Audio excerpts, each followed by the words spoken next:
আসসালামু আলাইকুম প্রিয় ভিউয়ার্স, আজকে নতুন একটি ভিডিও নিয়ে হাজির হয়েছি।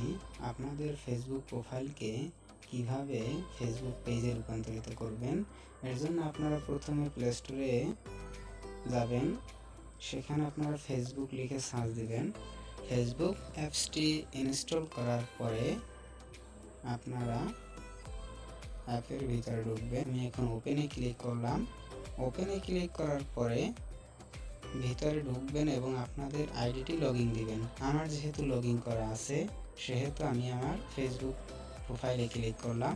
প্রোফাইলে ক্লিক করার পর একটু নিচে দেখবেন যে তিনটা দাগ দেওয়া আছে, মানে 3 ডট লাইন, ওখানে ক্লিক করবেন। ক্লিক করার পর একটু নিচে স্ক্রল ডাউন করে দেখবেন টার্ন অন প্রফেশনাল মোড লেখা আছে। আপনারা এই লেখাটিকে ক্লিক করবেন। Turn on professional mode A click করার পরে দেখবেন যে টার্ন অন লেখা আছে, আপনারা এটিকে চালু করে দিবেন। আমি চালু করে দিলাম। তো টার্ন অন চালু করে দেওয়ার পরে এখানে যতগুলো পারমিশন চাইবে আপনারা আপনাদের মোবাইল থেকে পারমিশন দিয়ে দিবেন। এরপরে একটু ব্যাগে যাবেন।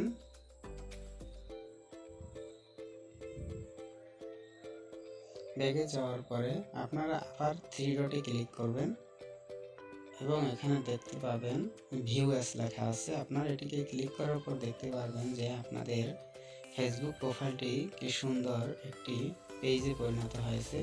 এখানে আপনাদের ফেসবুক ফ্রেন্ড যারা আছে তাদেরকে ফলোইং হিসেবে দেখা যাবে। এটি একটি 2024 সালে ফেসবুকের নতুন ইভেন্ট। তো এটুকুই ছিল আজকের ভিডিও। ধন্যবাদ সবাইকে। আসসালামু আলাইকুম।